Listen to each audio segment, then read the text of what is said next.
भारत, मैं राम कुमार आपके लिए लेकर आया हूँ आर्मी स्पेशल तैयारी जीडी के लिए कि काश मेरी ज़िंदगी में शरद की कोई शाम आए, काश मेरी ज़िंदगी में शरद की कोई शाम आए, मेरी ज़िंदगी मेरे वतन के काम आए, जब जिक्र उन शहीदों का तो काश मेरा भी नाम आए, काश मेरा भी नाम आए। तो मैं राम कुमार आपके लिए बढ़िया मस्त तैयारी कराऊंगा आर्मी जीडी के पेपर की, ठीक है। उसका सिलेबस तो मैंने आप सबको बता ही दिया था कि 50 क्वेश्चन आएंगे, 100 नंबर का आएगा पेपर, 100 नंबर का पेपर होगा, 50 क्वेश्चन आएंगे, जिसमें से 15 अपने मैथ के क्वेश्चन होंगे, 20 साइंस के क्वेश्चन होंगे और 15 क्या होंगे अपने जी के जीएस होंगे। और मैथ ही में 1-2 क्वेश्चन किसके आ जाते हैं, रीजनिंग के आ जाते हैं, ठीक है। और 100 नंबर का आपका फिजिकल होता है, जिसमें 60 नंबर की आपकी रनिंग और 40 नंबर के आप पुशअप होते हैं, ठीक है। वो मैंने आपको वीडियो बना के आरके फिजिकल एकेडमी पे डाल दी है, ठीक है। तो अपन क्या करते हैं, आज पहला पार्ट का शुभारंभ करते हैं, जिसका नाम है संख्या पद्धति। क्या नाम है उसका? संख्या पद्धति। अगर मेरे भाइयों आपको वास्तव में जुनून है कि मुझे आर्मी में जाना है, तो अपने आप से वादा करो कि उधर हमें क्या करना पड़ता है, खड़ा होना पड़ता है बंदूक लेकर। तो ये सोचो अब इधर भी आपको क्या करना है, आपकी बंदूक अभी आपकी कलम है। क्या है? आपकी कलम है। और जिसको आपको देखना है वो बॉर्डर, तो वो बॉर्डर आपका क्या है, वीडियो है। तो इसको बॉर्डर की तरह तुम्हें देखना है कि एक भी चीज़ छूटनी ना पाए, और एक बंदूक से कि अगर कोई दिखा तो कोई छूटना ना पाए, इसे लिख जाना चाहिए। क्या कर जाना चाहिए? लिख जाना चाहिए। मैं आपको बहुत अच्छे तरीके से सिखाऊंगा और मैं विश्वास दिलाता हूं अगर आप पूरे सच्चे दिल से मेहनत करोगे भाई, तो आपका ज़रूर सिलेक्शन होता है। टीचर किसी का सिलेक्शन नहीं कराता है, टीचर आपको गाइडेंस कर सकता है। मेहनत आपको करनी है। आपके साथ मैं जितनी मेहनत कर सकता हूँ पूरी जी जान से मेहनत करूँगा, लेकिन जब तक आप मेहनत नहीं करोगे, जब तक इस कलम को आप उठाओगे नहीं, तब तक कुछ नहीं होगा। मैं चाहे इतनी इस पर कलम चलाता रहूं, उससे कुछ इफेक्ट नहीं पड़ेगा जब तक कि तुम अपनी इस कलम को ना चलाओगे अपने हाथ से। इसे तुम्हें क्या करनी पड़ेगी, उठानी पड़ेगी, तभी जाके तुम्हें सक्सेस प्राप्त होगी। रनिंग के लिए जैसे 4 बजे जगते हो, वैसे लिए वीडियो का भी एक नियम बनाओ पढ़ने का कि मुझको पढ़ना है, ठीक है। तो अपन स्टार्ट करते हैं इसको, संख्या पद्धति। ये बुक ठीक है, तो बड़ी अच्छी तरीके से पढ़ाऊंगा, उसकी टेंशन ना लें। आपका कुछ भी जब भी आप पेपर देने जाओगे तो आप ये कहोगे वाह क्या मज़ा आया पेपर देने में, ठीक है। तो अपन स्टार्ट करते हैं संख्या पद्धति, ठीक है। तो संख्या पद्धति में पहले अपन सिंपल चीज़ें समझ लेते हैं। जैसे कि पहले क्या, संख्या पद्धति क्या होती है? जो अपने अंक होते हैं, जिसका भी ज्ञान होता है, मान लो किसी चीज़ का अपन को ज्ञान करना है, एक माध्यम रूप से या सुव्यवस्थित रूप से रखा जाता है, उसी को अपन संख्या पद्धति कहते हैं। जैसे कि अपने सबसे पहले आते हैं अंक। क्या आते हैं मेरे भाई? अंक। अंक जो होते हैं मेरे भाई वो 0 से लेकर 9 तक होते हैं। कहाँ तक होते हैं? 9 तक होते हैं। अगर आपसे पूछा जाता है कि सबसे छोटा अंक, तो आप कहोगे 0। अगर आपसे पूछा जाए सबसे बड़ा अंक, तो आप कहोगे 9। और इन्हीं अंकों से मिलकर संख्या बनती है। इन्हीं अंकों से मिलकर क्या बनती है मेरे भाइयों? संख्या बनती है। जैसे कि 10, 135, 2, 3345। तो ऐसी अब क्या बनती हैं? संख्या बनती। क्या बनती हैं? संख्या बनती है। किनसे बनती है? अंकों से मिलकर संख्याएं बनती हैं। क्या बनती हैं? संख्या बनती हैं। फिर आपके पास आता है इसमें जातीय मान। जातीय मान पहला नंबर है, जातीय मान। देखो जातीय मान मेरे वीरों, अगर मैं आपको बता दूं, अगर एक बार आप फौज में हो गए, किस में हो गए मेरे भाई? अगर आप फौज में हो गए तो आप कहीं भी चले जाना, आपसे लोग फौजी ही कहेंगे। क्या कहेंगे? फौजी भी कहेंगे। आप अगर वर्दी भी घर पर उतार के आओगे तो आपसे लोग क्या कहें? भाई फौजी आ रहा है। कौन आ रहा है? फौजी आ रहा है। तो वैसे ही सेम टू सेम जातीय मान की कंडीशन होती है कि अगर मैं इस 567 में आपसे कहता हूँ कि 6 का जातीय मान बताइए, तो समझ लो जातीय मान का मतलब है फौजी। अगर ये अपनी ड्यूटी पर ही नहीं है तो भी ये क्या कहलाएगा? 6 ही कहलाएगा। क्या कहलाएगा? 6 ही कहलाएगा। जिस प्रकार से व्यक्ति की जात नहीं बदलती है, वो जिस जात का होता है उसी जात में क्या कर जाते हैं? तुलना करते हैं। तो जिस प्रकार व्यक्ति की जात नहीं बदल रही, वैसे इसका क्या नहीं बदलेगा? जातीय मान नहीं बदलता है। क्या नहीं? जातीय मान। 6 का जातीय मान 6 तो 6 ही है, तो 6 ही रहेगा ना। अगर 9 का जातीय मान पूछता तो 9 रहेगा, 9 का 10 तो होगा नहीं, ठीक है ना। आप समझ गए, ठीक है। तो उसे जातीय मान कहते हैं। इसको हम ऐसे भी लिख सकते हैं, 6 का जातीय मान बराबर 6। अब दूसरा नंबर इसका आता है मेरे भाई स्थानीय मान। किसका आता है? स्थानीय मान। स्थानीय मान तो आप सब जानते हो, बहुत अच्छे से आपको बता दूंगा। स्थानीय मान अगर आप एक बार सीख जाओगे ना तो याद करोगे किस भैया से पढ़ा था मैंने, कभी जिंदगी भर नहीं भूलोगे। जब भी बॉर्डर पे खड़े होगे मुझे याद करोगे भैया ने मुझे स्थानीय मान सिखाया था। तो स्थानीय मान तो बहुत सरल होता है। हम पहले क्या करते हैं, 4 को लिखते हैं और गुणा 1 लिखते हैं। अब हम इधर की संख्या को दुकाते हैं। मैं आपसे पूछूंगा बताओ मेरे भाई 4 के उस साइड कुछ दिख रहा? आप कहोगे नहीं भैया उस साइड तो कुछ नहीं दिख रहा। तो हम बस सिर्फ 4 एकम 4 करेंगे, ठीक है। फिर हम 3 को लिखेंगे। किसको लिखेंगे? 3। फिर गुणा 1 लिखेंगे। अब 3 को दुकाएंगे, इस साइड क्या दिख रहा? आप कहोगे भैया 1 अंक दिख रहा, उसका नाम 4 है। मैं क्या, हाँ देख लिया तुमने दुश्मन को। तो अगर 1 अंक है तो 1 0 लगाएंगे और लिख देंगे 30 गुणा करा के। वैसे हम 8 को लिखेंगे, 8 गुणा 1 लिखेंगे। 8 के इस साइड देंगे तो आप कहोगे 2 अंक दिख रहा है, तो 1 के पीछे हम 2 0 लगा देंगे और 8 और डबल 0 लिखेंगे। वैसे ही हम 6 को लिखेंगे, गुणा 1 करेंगे और इसके पीछे देखेंगे तो कितने 3 अंक दिख रहा है, तो कितने 0 लगा देंगे मेरे भाइयों? 3 0 लगा देंगे तो कितने होगा मेरे भाई? 6000। तो इस तरीके से मेरे भाई आप स्थानीय मान निकाल सकते हो। एक तरीका तो ये स्थानीय मान निकालने का, एक तरीका और बताता हूँ आपको। 6 को लिखो, इसके सामने कितने अंक दिख रहे हैं? 3 3 0 लगा दो, प्लस 8 को लिखो, 8 के आगे कितने अंक दिख रहे हैं? आप कहोगे 2 2 0 लगा दो। ऐसे कहूँगा 3 को लिखो, 3 के आगे कितने अंक दिख रहे हैं? आप कहोगे 1 तो 1 0 लगा दो। 4 को लिखो, 4 के आगे कुछ दिख रहा नहीं तो 0 काय को लगाओ। जब दिख ही नहीं रहा तो काय को हम बंदूक खर्च करें अपनी, ठीक है। तो इस तरीके से भी अब मैं आपसे पूछूंगा 6 का मान कितना, तो अब देखो इधर से भी 6 जा रहा है, देखो इधर से भी 6 जा रहा है। अगर मैं को 3 का स्थानीय मान तो इधर भी देखो 3 का स्थानीय मान 30 है, देखो इधर भी 30 है। तो ये 2 तरीके से जो भी आपको मेरे भाई अच्छा लगता है आप उस तरीके से स्थानीय मान निकाल सकते हो। क्या निकाल सकते हो? स्थानीय मान निकाल सकते हो, ठीक है। समझ में आया होगा बहुत अच्छे तरीके, इसको आप नोट डाउन कर सकते हैं, अच्छे से समझ सकते हैं। अभी आपने को मैंने जो बताया उसी पर एक क्या है मेरे फौजी भाइयों, एक सवाल है। क्या है? एक सवाल जो पेपर में पूछा जाता है। कैसे लिखा? 9075 में 7 का स्थानीय मान व जातीय मान का अंतर बताओ। जैसे ही आपने सवाल देखा आपके अंदर फीलिंग आई बहुत अच्छी, भैया इस सवाल को तो हम कर लेंगे। मैंने कहा अच्छा कर लोगे? आपने कहा भैया कर लेंगे हम, हमें पता है। अभी आपने बताया था कि 7 का पहले हम देखो, पहले मैं आपको सिंपल तरीका बताता हूँ इन बेसिक से। 7 का स्थानीय मान निकालना, पहले हम संख्या लिखेंगे। तुम 7 का, सिर्फ उसने 7 की बात की, उसने ये नहीं कहा कि सबका स्थानीय मान, उसने कहा सिर्फ 7 का केवल स्थानीय मान। उसके क्लियर लिख के दे रहा है कि 7 का स्थानीय मान निकालो, तो मैं सिर्फ 7 का स्थानीय मान निकालूंगा। अगर मैं फौजी भाई आपसे कहूँ कि मुझे मान लो आलू चाहिए, तो आप मुझे क्या दोगे? आलू ही दोगे ना, और कुछ तो दोगे नहीं। तो वैसे ही अगर मैं आपसे कहूँ कि सब्जियां दो, सब्जियां आलू जो भी सब्जियां होती सब खरीद सकते हैं, लेकिन मैं दुकानदार से कहा भाई साहब मुझे आलू की ही सब्जी चाहिए, तो वो तुम्हें क्या देगा मेरे भाई? आलू ही देगा, ना कि पूरी सब्जियां पैक कर देगा। समझ रहे हो ना? तो वैसे ही स्थानीय मान, अगर वो 7 ना लिखता, कह देता 9075 का स्थानीय मान निकालो, तो हम सबका स्थानीय मान निकालते। लेकिन उसने स्पष्ट कहा है कि 9075 में 7 का स्थानीय मान व जाति मान का अंतर बताओ। तो 7 का स्थानीय, एक अंक देखें, एक अंक है तो 0 लगा कितना, ये आ गया इसका स्थानीय मान 70। और तुमको पता है सबको कि 7 का जातीय मान कितना होता है? 7 का जातीय मान आप कहोगे 7 होता है। अंतर का मतलब होता है घटाना। क्या होता है? घटाना मेरे फौजी भाइयों। तो इसको 70 में से अगर तुम 7 घटा दोगे तो आंसर कितना आ जाएगा? 63। कितना आ जाएगा मेरे फौजी भाइयों? 63।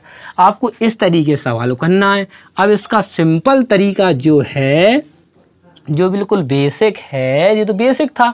अब पेपर में तो इतना टाइम रहेगा नहीं अपने पास, अपन को तो उधर 1 घंटा मिलता है, 60 मिनट मिलते, उसी में अपन को सवाल 1 घंटा 1.5 घंटा मिलता है। उसी में क्या करना है अपन को? इसको हल करना है। तो कैसे हल करेंगे देखो, कैसे हल करेंगे देखो।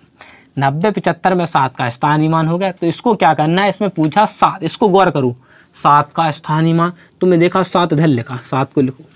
7 के पीछे जितने अंक हों 10 5 3 2 उतने 0 लिख दो। 7 के पीछे कितने अंक? आपने कहा ये 1। बात काय की हो रही थी? अंतर की हो रही थी ना, तो लगा दो घटाना। और तुम्हें पता है कि 7 का जातीय मान 7 ही होता है मेरे फौजी भाइयों, तो 7 लिख दो। और घटाई नहीं तो 70 में 7 घटाए कितना आ गया? 63। लीजिए, 1 लाइन में अंतर हो गया, 1 लाइन में अंतर हो गया। अगर कोई भी सवाल हो, दूसरा सवाल देखो, दिखाता हूँ। ऐसे कुछ भी सवाल लिख दिया, मैं 3 का स्थानीय मान स्थानीय मान व जातीय मान में अंतर, जातीय मान में अंतर। तो चुटकियों में कैसे उड़ाएंगे, हमें क्या करना है, इस 3 की बात हुई तो इस 3 को लिखना है, इसके पीछे 1 2 3 तो 3 0 लिख दो, और 3 का जातीय मान क्या होता है, 3 ही होता है। क्या कर दो, घटा दो, जब तुम इसे घटाओगे तो 2 9 9 7, ये तुम्हारा क्या आ जाएगा मेरे फौजी भाइयों, खतरनाक आंसर आएंगे, खतरनाक। अगर जोड़ने को कहेगा तो हम इनको क्या कर देंगे, 3000 में 3 को जोड़ देंगे अगर योग की बात करेगा, ठीक है फौजी भाइयों।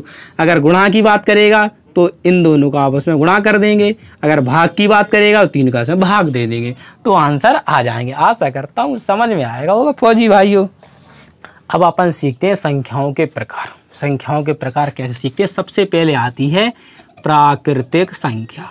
प्राकृतिक संख्या, प्राकृतिक संख्या क्या होती है मेरे भाइयों, 1 से लेकर अनंत तक होती है। कहाँ से कहाँ तक होती है, 1 से लेकर अनंत तक होती है, उसे अपन प्राकृतिक संख्या कहते हैं।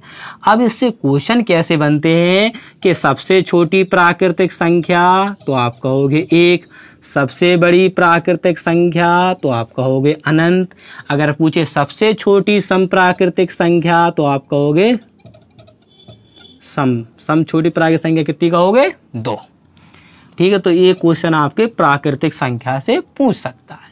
फिर दूसरा नंबर आपकी आती है पूर्ण संख्या। क्या होती है, पूर्ण संख्या। इसमें कुछ नहीं होता, सिर्फ 0 से इस प्राकृतिक संख्याओं में हम क्या कर देते हैं, प्राकृतिक जो संख्या 1 से अनंत तक थी बस उसके आगे हम 0 लगा देते हैं। क्या लगा देते हैं, 0। तो 0 से जो अनंत तक होती है उसे अपन कहते हैं पूर्ण संख्या। क्या कहते हैं मेरे फौजी भाइयों, पूर्ण संख्या कहते हैं। क्या कहते हैं, पूर्ण संख्या। तो अगर पूछता है कि सबसे छोटी पूर्ण संख्या तो आंसर क्या होगा मेरे भाइयों, 0। सबसे बड़ी पूर्ण संख्या तो आप कहोगे अनंत। सबसे छोटी विषम पूर्ण संख्या तो आप कहोगे 1। सबसे छोटी सम पूर्ण संख्या तो आप कहोगे 2। तो ऐसे क्वेश्चन आपसे पूछे जा सकते हैं। और भी बहुत प्रकार के क्वेश्चन पूछे जाते हैं, आपको सिर्फ नॉलेज करनी है। क्या करनी है, नॉलेज खटोली। फिर आता है पूर्णांक। क्या आता है मेरे भाइयों, पूर्णांक। तो पूर्णांक से आपको तो बिल्कुल डरना है ही नहीं, पूर्णांक से आपको तो बिल्कुल डरना नहीं है। पूर्णांक का मतलब होता है जिसमें प्लस भी प्लस, जैसे 0 लिखा मेरे भाइयों, आप कहोगे लिखा भैया, तो 0 से ये प्लस में चलती हैं। क्या संख्या चलती हैं, प्लस में। कहाँ तक चलती है मेरे भाइयों, अनंत तक। कहाँ तक, अनंत तक। इधर भी संख्या चलती हैं, काय में चलती हैं जे, माइनस में। काय में चलती हैं, माइनस चलती हैं। और कहाँ तक चलती हैं, अनंत तक। 0 से लेकर प्लस में भी अनंत तक चलती है और 0 से लेकर माइनस में भी अनंत तक चलती है, उसको अपन कहते हैं पूर्णांक। क्या कहते हैं मेरे फौजी भाइयों, पूर्णांक। जिसके आगे माइनस होता है, ऋण का चिन्ह होता है, उसे कहते हैं अपन ऋण पूर्णांक। क्या कहते हैं मेरे भाइयों, ऋण पूर्णांक। और जिनके आगे धन का चिन्ह होता है उन्हें कहते हैं धन पूर्णांक, ठीक है। और जब इन दोनों को आपस में मिला लिया जाता है तो ये दोनों मिलकर क्या बन जाती हैं, पूर्णांक। क्या बन जाती हैं, पूर्णांक। और जो ये 0 होता है ना, ये ना तो धन पूर्णांक होता है, ना धन पूर्णांक होता है, ना ऋण पूर्णांक होता है। ना ये धन पूर्णांक होता है और ना ही ये ऋण पूर्णांक होता है, ठीक है। अब इसके बाद आती है क्या मेरे भाइयों, सम संख्या। सम संख्या। तो मेरे भाइयों सम संख्या क्या होती है, सम संख्या का मतलब होता है कि जो संख्या 2 से कटे। किससे कटे, 2 से विभाजित हो। किससे विभाजित हो, 2 से। जो संख्या 2 से विभाजित हो वह संख्या सम होती है। जिसके इकाई के स्थान पर, किसके, जिसके इकाई के स्थान पर, जिसके इकाई के स्थान पर कितने हो, 0 हो, 2 हो, 4 हो, 6 हो, 8 हो, तो वो संख्या 2 से कटेगी और वह संख्या सम संख्या कहलाएगी, ठीक है। अब आती है आपके पास विषम संख्या। क्या आती है मेरे भाइयों, विषम संख्या। विषम संख्या क्या होती है, जो संख्या 2 से ना कटे। जो संख्या 2 से विभाजित ना हो। क्या ना हो, 2 से विभाजित ना हो। जिसके इकाई के स्थान पर, जिसके इकाई के स्थान पर क्या हो, 1 आया हो, 3 आया हो, 5 आया हो, 7 आया हो, 9 आया हो। 1 3 5 7 9 आता है वह संख्या विषम होती है, और 0 2 4 6 8 आता है वह संख्या सम होती है। और अगर ऐसे समझ में नहीं आया तो जिसमें 2 का भाग जाता है वो सम होती है, जिसमें 2 का भाग नहीं जाता है वो विषम होती है। क्या होती है? विषम होती है। आपको तो ऐसे समझना है, ठीक है। आशा करता हूँ इतना आपको समझ में आया होगा। बताता हूँ वास्तविक संख्या। वास्तविक संख्या, वास्तविक संख्या क्या होती है बेटा? पर मेरे फौजी भाइयों, परमेय संख्या और अपरमेय संख्या। परमेय संख्या और अपरमेय संख्या। परमेय संख्या मतलब 2/3, 5/7, -2/3, तो ये सब परमेय संख्या होगी। अपरमेय संख्या √3, √5, 3√3, तो ये सब क्या होंगी? अपरमेय संख्या, और ये हो गई परमेय संख्या। अगर इन दोनों को आपस में मिला लिया जाता है तो ये कहलाती हैं वास्तविक संख्याएं। वास्तविक संख्याएं, और जो वास्तविक संख्याएं होती हैं वो पूर्ण संख्याएं भी होती हैं, प्राकृत संख्याएं भी होती हैं, सम संख्या, विषम संख्या और पूर्णांक सभी क्या होती हैं? वास्तविक संख्याएं होती हैं, और वो सब परमेय संख्या भी होती हैं। ठीक है, इतना समझ में आ गया आपको? आपको भैया इतना तो हमें समझ में आ गया। अब आता है मेरे पास इकाई अंक। क्या आता है? इकाई अंक। इकाई अंक निकालना। इकाई अंक निकालने का आपको बढ़िया फर्स्ट क्लास तरीका मैं बताता हूँ। आपको डरने की तो ज़रूरत है नहीं, कुछ भी संख्या दी होंगी आपको, कहेगा इकाई अंक बताओ, तो सबसे पहले अपन को क्या करना है? जो इसके इकाई का अंक पर हो, यानी 4 है, 7 है, 3 है, इनका गुणा करेंगे। 7 या 21, 21 का इकाई के अंक पर कितना आप कहोगे? 1, तो 1 का 4 में गुणा करेंगे, 4 एकम 4, तो इस तरीके से आप इसका आंसर निकाल लोगे। ये अपना क्या होगा? इकाई अंक हो गया। जैसे कि 87 गुणा आपसे 35 कह दे, तो अपन को इकाई के अंक का गुणा करना है, 7 और 5 का, तो 7 पन्ना 35, अब 35 में इकाई के अंक पर क्या है? 5, तो ये आपके क्या होगा? इकाई अंक। ऐसे आपको इकाई अंक निकालना है।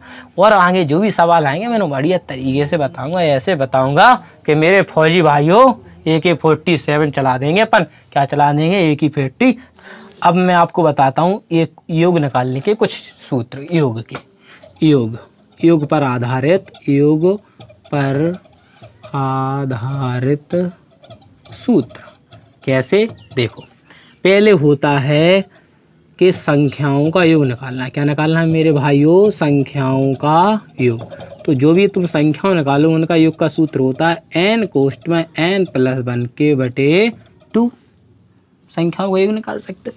अगर उसने कह दिया कि सम संख्याओं का योग निकालो, सम संख्याओं का योग। अब सम संख्याओं का योग, ये संख्याओं का मतलब ही क्या होता है? n होता है। क्या होता है? n। तो उसने कहा सम संख्याओं का योग, तो तुम क्या करोगे? उसे n कोष्ठ में n+1 के ये वाला सूत्र लगा दोगे। अगर तीसरा नंबर आपसे पूछा विषम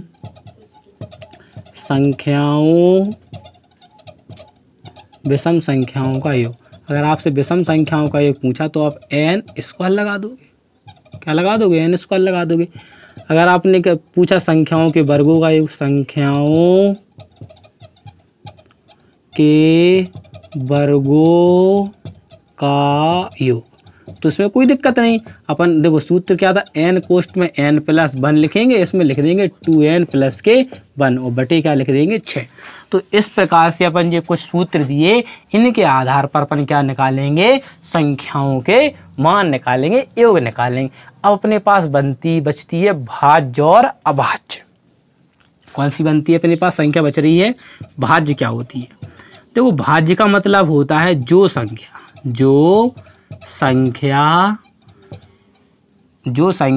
ये स्वयं व जो संख्या 2 या 2 से अधिक अंकों से कटे। जैसे क्या लिख सकते? जो संख्या स्वयं जो संख्या, ये लिख लो, इसको पर भाज्य के ऐसे डिफाइन कर सकते हैं कि जो संख्या 2 या 2 से अधिक अंकों से कटती है, 2 या 2 से अधिक अंकों से कटती है, उसे अपन क्या कहते हैं? भाज्य संख्या कहते हैं। जैसे कि मैंने लिखा 16, तो आप कहोगे भैया 1 से भी 16 कट रहा है, 2 से भी 16 कट रहा है, 4 से भी 16 कट रहा है, और 16 से भी कट रहा है, और 8 से भी कट रहा है। तो आपने देखा 16 देखो 1 2 3 4 5 अंकों से कट रहा है। 16 कितने अंकों से कट रहा है? सीधा 5 अंकों से कट रहा है। तो इसे अपन क्या कहेंगे मेरे भाइयों? भाज्य कहेंगे। इसे अपन क्या कहेंगे? भाज्य कहेंगे। क्या कहेंगे? भाज्य कहेंगे। तो ये भाज्य के उदाहरण हो गया। अब आपके सामने आता है अभाज्य। क्या आता है? अभाज्य। अभाज्य क्या होता है? जो संख्या केवल एक या स्वयं से कटती है, एक या स्वयं से कटती है, अभाज्य संख्या कहलाती है। आपने कहा भैया ऐसा भी है? मैंने कहा हाँ बिल्कुल है मेरे फौजी भाइयों। 2 है तो 1 से कटेगा और 2 से कटेगा। आपने कहा हाँ भैया ये तो सही कहा आपने। तो देखो 1 से कट रही और स्वयं से कट रही तो अभाज्य होगी। फिर मैंने कहा अगर आप 17 ले लो तो 17 देखो 1 से कटेगी और स्वयं से कटेगी। मैंने कहा आप 19 ले लो, अब 1 से कटेगी और 19 से कटेगी, सॉरी, ठीक है। तो ये अभाज्य। और अभाज्य संख्या होती है 1 से 100 तक में। कहाँ से मेरे भाइयों? 1 से 100 तक में जो अभाज्य संख्या होती है मेरे भाइयों वो होती हैं 25। टोटल कितनी होती हैं? 25 अभाज्य संख्या होती हैं, और 75 क्या होती है मेरे भाइयों? भाज्य संख्याएं होती हैं। तो ये भी आपसे क्वेश्चन पूछ लेता है डाट कभी कभी, ठीक है। और भाज्य संख्याएं मैं आपको 1 2 लिखवा देता हूँ। जैसे कि देखो अभाज्य क्या होती हैं? अभाज्य से बहुत क्वेश्चन बनते हैं। देखो 2 3 5 7 11 13 17 19 23 29 31 37। तो ऐसे आप 100 तक लिख सकते हैं जो, ठीक है। तो इससे क्वेश्चन जी बनता है, बता दे रहा। पहला क्वेश्चन बनता है कि सबसे छोटी अभाज्य संख्या 2। दूसरा क्वेश्चन आपसे पूछेगा सबसे छोटी समअभाज्य संख्या 2। सबसे छोटी विषम अभाज्य संख्या आप कहोगे 3। समझ गए? हाँ। उसमें पूछता है कितनी सम अभाज्य संख्या होती हैं? तो 1 ओनली, सिर्फ 2 ही ऐसी अभाज्य संख्या है वो सम भी होती है, सिर्फ वो अकेली होती है। बकाया सब विषम अभाज्य संख्या होती हैं, और वो क्या हो सकती है? अनंत कह सकते हैं उसको, ठीक है। तो आशा करता हूँ बिल्कुल आपको फौजी भाइयों समझ में आया होगा। क्या आया होगा? समझ में आया होगा। आप इसी तरह से इन्हें क्या करते हैं? समझते रहें। क्या करते हैं? ये मैंने आपको संख्या पद्धति का बिल्कुल बेसिक बता दिया। अब अपन क्या करेंगे? कल से इसके सवालों को हल करेंगे। सवाल मैं हल नहीं करूंगा, आप करोगे, ये मेरा आपसे विश्वास है। अगर मैंने आपसे सवाल हल न करवा दिए तो आप मेरा नाम बदल के रख देना। क्या कर देना? नाम बदल के रख देना, ठीक है। कि ज़िंदगी में कुछ भी आसान नहीं है, और कोशिश करो तो कुछ भी मुश्किल नहीं है, ठीक है। तो मिलता हूँ फौजी भाइयों, आपसे विदा लेता हूँ। अगर आपको वीडियो अच्छा लगा तो वीडियो को लाइक करें, शेयर करें और सब्सक्राइब करें, और बेल आइकन के बटन को प्रेस कर दें, जिससे कि आने वाली वीडियो का नोटिफिकेशन मेरे फौजी भाइयों तक पहुंच सके। तो मिलता हूं अगली वीडियो में। जय हिंद, जय भारत।